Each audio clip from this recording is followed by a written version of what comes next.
আপনার আমার সাধ্য সামর্থ্যের উপরে ছেড়ে দেওয়া হয়েছে। আপনি যেই কোনো কর্ম যদি প্রাধান্য দিতে পারেন তাহলে সেটাই হচ্ছে আপনার কাছে মর্যাদাপূর্ণ ব্যাপার। বিশেষ করে মহিলাদের পক্ষ থেকে প্রশ্নগুলো বেশি আসে, বিশেষ দোয়া চায়, বিশেষ আমল চায়, অথচ প্রত্যেকটা আমলই বিশেষ আমল। কারণ আল্লাহ সুবহানাহু ওয়া তাআলা এই উম্মতকে এমন কোনো কিছু দেয়নি যেটা কল্যাণ ছাড়া রয়েছে। আমাদের এই উম্মতের প্রত্যেকটা বাক্যের মধ্যে আল্লাহ কল্যাণ রেখেছে। যেখানে আমাদের গায়ে একটা কাঁটা ঢুকলে আল্লাহ সুবহানাহু ওয়া তাআলার পক্ষ থেকে একটা মর্যাদা উঁচু করা হয়, একটা পাপকে ঝরিয়ে দেওয়া হয়। কি মনে করে আমাদেরকে সেটা দেওয়া হয়েছে। এই জন্য আমাদের সব কিছু কল্যাণকর। যে কোনো ইবাদতকে আপনি প্রাধান্য দিবেন যা আপনার সাধ্যে কুলায়। পারলে আপনি 9 দিন সিয়াম রাখেন, যদিও এটা সুন্নাহ না, কারণ যে একটা হাদিস পেশ করা হয়ে থাকে এই হাদিসটার মধ্যে দুর্বলতা রয়েছে। শোয়েব আল আরনাউত বলেছেন দুর্বল, তবে নাসিরউদ্দিন আলবানী বলেছেন হাসান। তো কেউ চাইলে একটানা 9 দিন সিয়াম রাখতে পারে, তবে সেটা ঘরে অশান্তি করে না। যার সেই ফ্যাসিলিটি আছে, স্বামীদের সাথে কোনো এরকমের কোনো বিষয় নাই, মন খারাপের কোনো বিষয় নাই, তাহলে তারা আপনি একটানা 9 দিন সিয়াম রাখতে পারেন। পুরুষ এমন যদি থেকে থাকেন যে আপনি কোম্পানির কাজের কোনো ব্যাঘাত ঘটবে না, তাহলে আপনি করতে পারেন। কিন্তু পরহেজগারি দেখিয়ে আপনি কোম্পানির কাজের খেলাফ করবেন, ঘাটতি করবেন আর 9 দিন সিয়াম রাখবেন না, এটাকে আপনাকে বলা হয়নি। কারণ এই দিনগুলোর ইবাদত হচ্ছে নফল। আপনি নফল ইবাদতগুলোকে বেশি প্রাধান্য দিবেন, যেটা অযথা সময় বসে না থেকে 2 রাকাত সালাত পড়বেন, একটু জিকির করবেন, কোরআন তেলাওয়াত করবেন, পারলে দান সাদকা করবেন, পারলে সিয়াম রাখবেন। তো আমাদের সাধ্যের উপরে ছেড়ে দেওয়া হয়েছে। এই জন্য এর বিশেষ কোনো আমল নাই।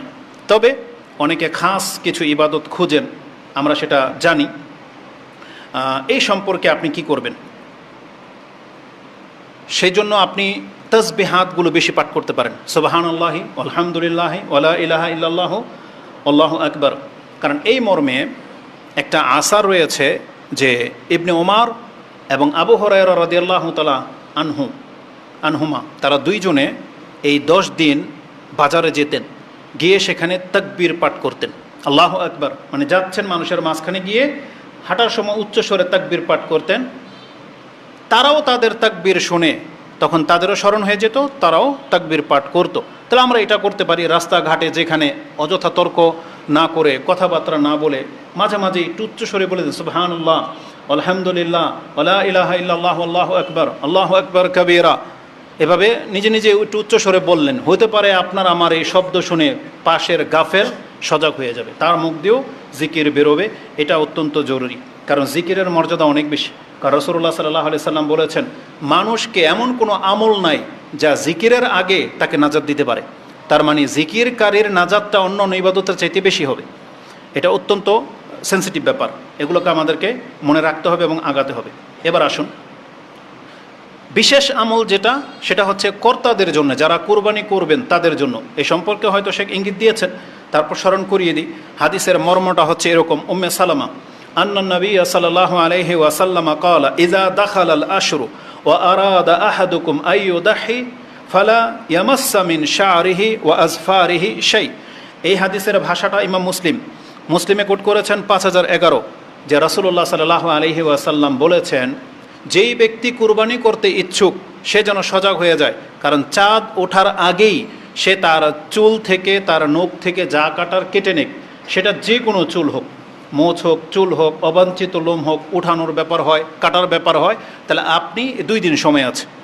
আজকে গিয়ে যেমন শনি রবিবার পর্যন্ত বাংলাদেশের মানুষ চান্স পাবেন, কিন্তু সৌদি আরবের লোকেরা রবিবার দিন নাও পেতে পারে, এটা আমরা রবিবার দিন পর্যন্ত পাবো। অতএব স্মরণ রেখে চুল এবং নখ কেটে নিয়েন, এটা ততক্ষণ পর্যন্ত থামিয়ে রাখবেন। রাসূলুল্লাহ সাল্লাল্লাহু আলাইহি সাল্লাম বলেছেন, হাত্তা ইউদাহি, তার কুরবানির পশু জবা হওয়া পর্যন্ত। জবা হয়ে যাবে, গোস্ত খাওয়া জরুরি না, জবা হয়ে গেছে, তারপর আপনি পরিষ্কার নখ কেটে নেন, মুছ ছেটে নেন, চুল কেটে নেন, কোনো সমস্যা নাই। এটা ইমাম মুসলিম 5015 নম্বর হাদিসে রয়েছে। এখন কেউ যদি ভুলে চুল এবং নখ কেটে ফেলে, তাহলে তার কি কুরবানির কোনো সমস্যা হবে? কুরবানির কোনো সমস্যা হবে না, কারণ এটা একটা অতিরিক্ত সুন্নাহ। যে পারবে তার আলাদা নেকি হবে হয়তো, যেহেতু রাসূলুল্লাহ সাল্লাল্লাহু আলাইহি সাল্লাম দিক নির্দেশনা দিয়েছেন। তবে এই মর্মে ইবনে মাজাহ বা তিরমিজিতে একটা হাদিস এসেছে, একজন সাহাবীকে রাসূলুল্লাহ সাল্লাল্লাহু আলাইহি সাল্লাম বলেছেন যে, আমি যদি দুধের বক্কি ছাড়া যদি কুরবানি করার মতো কোনো পশু না পাই, তাহলে আমি কি ওইটাকে জবাহ করে দেব? বলছেন না। তো তুমি এটাকে জবাহ করবা না, তবে তুমি তোমার চুল এবং তোমার নখ কাটা থেকে বিরত থাকো, তারপরে তুমি সেটা ঈদের দিন, ঈদের সালাতের পরে কেটে নিও, তাহলে এটার বিনিময়ে আল্লাহ তোমাকে একটা কুরবানির নেকি দিয়ে দিবেন। এ হাদিসের মান সহিনা, আমরা দুর্বল পাচ্ছি। অতএব যেহেতু দুর্বল, এখন আপনি চাইলে রাখতে পারেন, আল্লাহর কাছে প্রত্যাশা করতে পারেন, তবে এটা সুন্নাহ না। এখন চাইলে করতে পারেন আপনি, কিন্তু এটাকে অত গুরুত্বের সাথে মানার কোনো বিষয় না। আর ভুলে কেটে ফেললে আপনার কুরবানিতে কোনো ক্ষতি হবে না, আশা করি ইনশাআল্লাহ। এবার আসুন, যেহেতু কুরবানির বিষয় যেহেতু শেখ উল্লেখ করেছেন, আমি শুধু একটা পয়েন্ট আপনার কাছে উল্লেখ করব। এটা আমার কাছে অত্যন্ত গুরুত্বপূর্ণ বিষয়। সেটা হচ্ছে শুধু কুরবানি বলে কথা না, যে কোনো ইবাদত কবুল হওয়া না হওয়ার ব্যাপার। যে আয়াতটা আমি পাঠ করেছি সেটা কুরবানির এই আয়াত বটে, কিন্তু ওখান থেকে আমি শুধু একটু টুকরা আজকের খুতবার জন্য চুজ করেছি। সেটা হচ্ছে যে আল্লাহ বলেছেন ইজ কাররাবা কুরবানান, তারা দুজনেই যখন উৎসর্গ পেশ করলো। কুরবানি বলতে শুধু পশুকে বোঝায় না, কুরবানি মানে ত্যাগ, উৎসর্গ মানে আপনি আল্লাহকে যেটা দিচ্ছেন। কোরবানি হচ্ছে নৈকট্য হাসিলের একটা উপায়, মাধ্যম। মানে আমি আল্লাহর নৈকট্য চাই, মানে আমি চাই আল্লাহ সুবহানাহু ওয়া তাআলা আমাকে অ্যাকসেপ্ট করুক, গ্রহণ করে নেক, একটু নিকটে যেতে চাই। তাহলে যেই ইবাদতগুলো আমরা করে থাকি, এই প্রত্যেকটা ইবাদতই মানুষকে আল্লাহর দিকে নিয়ে যাবে। সব থেকে বেশি প্রাধান্য পাবে ফরজ ইবাদত। ফরজ ইবাদত যে যত বেশি করবেন, মানে ফরজ তো করতেই হবে, তাহলে সে হচ্ছে আল্লাহর নৈকট্যবান বান্দা। এখন এই ফরজের সাথে নফল যত বেশি যোগ করতে পারবেন, তাহলে আপনি তত বেশি আল্লাহর নিকটে যেতে থাকবেন।